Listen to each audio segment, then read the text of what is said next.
Ini adalah sebuah upaya sistematis untuk apa? Untuk menghilangkan ikatan emosional, terutama orang Sunda dengan leluhurnya.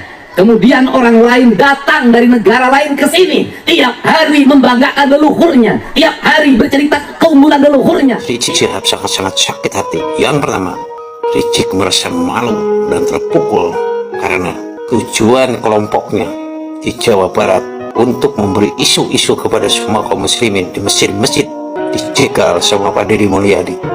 Semua kaum Balawi tidak boleh ceramah di masjid-masjid di hari Jumat di seluruh Jawa Barat. Jadi tidak mungkin bisa diselamatkan teman-teman, 100% batal gitu ya. Jadi sangat mengherankan sekali orang yang selama ini menggembar-gemborkan amar ma'ruf nahi mungkar, kok ternyata mereka sendiri yang melanggar aturan-aturan syariat seperti mengelola prostitusi di Puncak Bogor.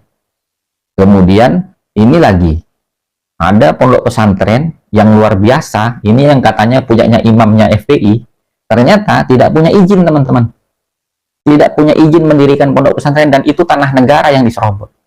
Bagaimana itu? Padahal kita sama-sama tahu ati Allah wa ati Rasul wa ulil amri minkum. Kalau kita taat kepada Allah, maka kita harus taat kepada Rasul. Tapi saya juga ingin menasehatkan, jangan sombong, jangan takabur, jangan merendahkan orang, apalagi menindas orang. Haram, saudara, haram. Semua habaib siapapun dia yang menjadi keturunan Nabi wajib menjadi teladan, wajib menjadi contoh. Kalau kita menyatakan taat kepada Allah dan Rasul, tentunya kita akan mentaati pemerintah selama tidak melanggar aturan syariat, kan begitu ya. Kita bisa memaklumi keputusan daripada Gubernur Jawa Barat, dalam hal ini Kang Deddy, untuk melarang para habaib ini berdakwah di masjid-masjid sekitar Jawa Barat. Karena apa? Karena fakta.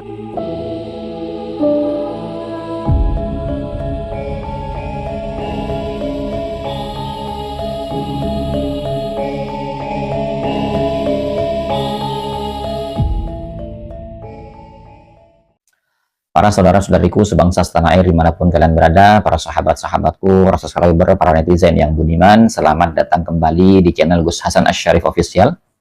Semoga kita selalu dalam keadaan sehat jasmani dan rohani kita, dimudahkan segala urusan kita, dilancarkan rizki kita, dan diberkahi hidup kita fid dini wa dunya wal akhirah. Amin Allahumma amin. Baik teman-teman, pada kesempatan video kali ini saya baru mendapat kiriman ya, bahwasanya ada beberapa hal yang sangat mengagetkan untuk saya pribadi khususnya ya, bahwasanya ada kegiatan-kegiatan berupa bisnis ya, prostitusi di daerah Puncak Bogor itu yang katanya itu dikelola oleh seorang Habib gitu ya. Nah, ini sangat mencengangkan teman-teman ya, apalagi Habib ini ya sangat luar biasa ketika berdakwah menggaungkan amar ma'ruf nahi mungkar ya. Nah, saya tidak perlu sebutkan siapa namanya karena memang mungkin saya yakin panjenengan semua sudah tahu karena ini berita yang sangat viral beredar sekali ya. Maksud saya di sini begini teman-teman ya, saya mewajarkan apabila sekelas Gubernur Jawa Barat yang baru yaitu Kang Deddy, beliau itu membuat satu aturan bahwasanya dilarang bagi para habaib untuk mengisi kajian-kajian di masjid-masjid sekitar Jawa Barat. Kenapa teman-teman? Karena begini, hampir mayoritas para habaib ini mengajarkan sesuatu yang sangat jauh sekali dengan ajaran Kanjeng Nabi Muhammad SAW. Wabil khusus dalam hal akhlak, adab, dan etika ketika kita mau mengamalkan perintah amar ma'ruf nahi mungkar ya. Karena apa? Karena saya pribadi, mungkin panjenengan semua juga sering mendengar ketika mereka itu ya menghancurkan sebuah usaha yang menurut mereka ini bertentangan dengan syariat. Bahkan yang sering kita lihat itu ketika bulan puasa dia mengobrak-ngabrik para pedagang yang berjualan di bulan puasa gitu kan. Ketika kita tanya alasannya apa, amar ma'ruf nahi mungkar. Bahkan ketika mengkritik pemerintah dengan cara mengkritik yang tidak berakhlak, tidak beretika, tidak menunjukkan penghormatan dan penghargaan kepada pemerintah kita, di mana umat Islam ini diajarkan untuk kita itu menghormati, menghargai pemerintah kita itu apapun bentuknya, selama mereka tidak memaksa kita untuk berbuat kemaksiatan. Nah, maksud saya begini teman-teman ya, amar ma'ruf nahi mungkar itu seperti apa? Ketika kita tanya kepada mereka, bahkan saya sendiri pernah bertanya teman-teman ya, dasarnya apa kamu berbuat amar ma'ruf nahi mungkar dengan cara yang anarkis seperti itu? Loh, kan jelas hadisnya, idza ra'a munkaran, idza ra'a minkumul munkar falyughayyir biyadihi. Kalau kamu melihat satu kemungkaran, maka rubahlah dengan tangan kamu. Fa illam yastati fa bilisani. Kalau nggak bisa, dengan lisan. Fa illam yastati fa biqalbi.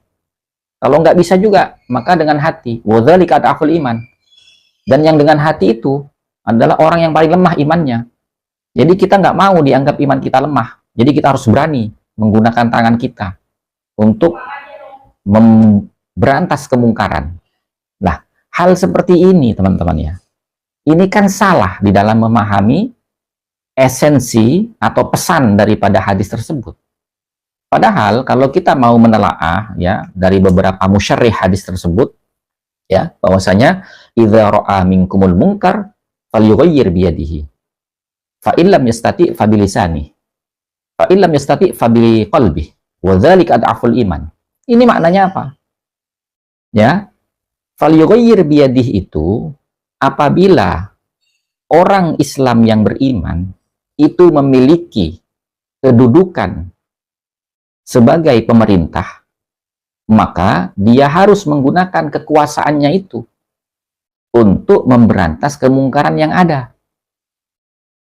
Kalau memang dia itu bukan orang yang memiliki kedudukan di pemerintahan, tidak memiliki otoritas kekuasaan, tapi dia bagian dari tokoh ulama, orang yang dipandang dan diterima pendapatnya, maka fabilisani, rubahlah kemungkaran itu dengan apa? Dengan lisan, dengan menyampaikan nasihat, mendakwahi, kan begitu. Fa ilam yastati fa biqalbi. Kalau memang dia itu tidak punya otoritas kekuasaan di pemerintahan, dia juga tidak punya kapasitas sebagai seorang ulama, seorang pendakwah, atau seorang tokoh yang dipercaya oleh masyarakat dan didengarkan, dikagumi, ditaati oleh masyarakat, maka fa biqalbi. Ya, berantaslah kemungkaran itu dengan ingkarnya hati kita, menghindar dari kemungkaran itu. Nah, wadzalika ad'aful iman. Posisi orang Islam yang beriman, yang tidak punya otoritas kekuasaan dalam pemerintahan, dan bukan bagian dari tokoh masyarakat atau pendakwah atau ulama, inilah posisi paling lemahnya orang Islam. Bukan imannya yang lemah, teman-teman. Nah, kemudian kalau kita melihat ya, misalkan di dalam kitab Nasaihud Diniyah, bagaimana kita itu diajarkan untuk beramar ma'ruf nahi mungkar? Al-amru bil ma'ruf la buddah birifkin walinin. Ya, amar ma'ruf nahi mungkar itu harus diamalkan dengan cara yang sopan, santun, lemah lembut. Begitu teman-teman. Bukan dengan cara-cara seperti mereka. Nah, kemudian di dalam kitab Mafahim Yajibu Antus Sohah, karya daripada Abu Sayyid Muhammad ibn Alwi Al-Maliki Al-Hasani, di situ pada muqaddimahnya beliau menceritakan bahwasanya ya, amar ma'ruf nahi mungkar itu bukan dengan kekerasan, teman-teman. Berdasarkan apa? Berdasarkan perintah Allah. Ud'u ila sabili rabbika bil hikmah. Ya, ajaklah mereka itu kembali ke jalan Tuhanmu bil hikmah, dengan ilmu. Ilmu apa? Ilmu dakwah. Ilmu untuk menasehati mereka. Mana yang benar, mana yang salah. Mana yang baik, mana yang tidak. Mana yang mendatangkan maslahat, mana yang mendatangkan mudarat. Dan cara menyampaikannya bil mau'izatil hasanah, dengan nasihat yang baik, lemah lembut, sopan santun, ya, sekiranya bisa menyentuh hatinya. Nah, kalau kita sudah melakukan itu, kok ternyata mereka membantah kita, malah mendebat kita, apa perintahnya? Wajadilhum billati hiya ahsan. Maka balaslah debatan mereka itu billati hiya ahsan, dengan cara yang terbaik. Ya. Nah, itu teman-teman. Jadi sangat mengherankan sekali, orang yang selama ini menggembar-gemborkan amar ma'ruf nahi mungkar, kok ternyata mereka sendiri yang melanggar aturan-aturan syariat, seperti mengelola prostitusi di puncak Bogor. Kemudian ini lagi, ada pondok pesantren yang luar biasa, ini yang katanya punyanya imamnya FPI, ternyata tidak punya izin, teman-teman. Tidak punya izin mendirikan pondok pesantren, dan itu tanah negara yang diserobot. Bagaimana itu? Padahal kita sama-sama tahu, ati Allah wa ati'ur Rasul wa ulil amri minkum. Kalau kita taat kepada Allah, maka kita harus taat kepada Rasul. Kalau kita menyatakan taat kepada Allah dan Rasul, tentunya kita akan mentaati pemerintah selama tidak melanggar aturan syariat, kan begitu. Nah, demikian dari saya, teman-teman, ya. Mudah-mudahan hal seperti ini, ya, kita bisa memaklumi keputusan daripada Gubernur Jawa Barat dalam hal ini, Kang Deddy, untuk melarang para habaib ini berdakwah di masjid-masjid sekitar Jawa Barat. Karena apa? Karena fakta dan realita berdasarkan pengalaman yang sudah berlalu, semuanya jadi kacau, teman-teman. Semuanya jadi arogan, di mana umat Islam itu harus menunjukkan sikap yang sopan, santun, berakhlak, ya. Ketika berbicara, ketika berdiskusi, ketika berdebat, itu harus ilmiah, bukan caci maki, bukan framing, penggiringan opini, fitnah, dan lain sebagainya. Tapi apa yang mereka cerminkan selama ini? Tapi saya juga ingin menasihatkan kepada para habaib, dimanapun Anda berada, jadilah suri tauladan, jadilah contoh yang baik, jaga nama baik datukmu Sayyiduna Muhammad sallallahu alaihi wasallam. Habaib sebagai keturunan Nabi, jangan sombong, jangan takabur, jangan merendahkan orang, apalagi menindas orang. Haram, saudara, haram. Semua habaib siapapun dia yang menjadi keturunan Nabi wajib menjadi teladan, wajib menjadi contoh, wajib berakhlak mulia, wajib bersikap yang baik, saudara. Karena Habib harus berakhlak mulia, Habib harus jaga nama baik Nabi Muhammad sallallahu alaihi wasallam. Kira-kira jelas tidak? Jelas tidak? Makanya saya punya mantu, saudara. Saya punya mantu 6 habaib, semuanya ustadz ngerti agama. Mereka dakwah kemana-tempat. Ada Habib Alwi bin Sumit, ada Habib Muhammad bin Husain Atas, ada Habib Hanif bin Abdurrahman Atas yang ikut hari ini, saudara. Ada Habib Muhammad bin Hadi Al-Habsyi, ada Habib Irfan Al-Idrus, ada Habib Bagir Atas, ada Habib Husain Asgaf, saudara. Saya amanatkan kepada mereka, kalian ya habaib, wajib bersikap baik, wajib berakhlak baik, wajib berdakwah di tengah umat Islam, saudara, dengan baik. Nah, sampai di situ kita ingatkan kepada bantu-bantu kita, ingat, hormati para kiai, hormati para guru, hormati itu para pimpinan pondok-pondok pesantren. Cium tangan mereka, cium tangan mereka. Kalau mereka lebih tua darimu, apalagi mereka punya ilmu, cium tangan mereka.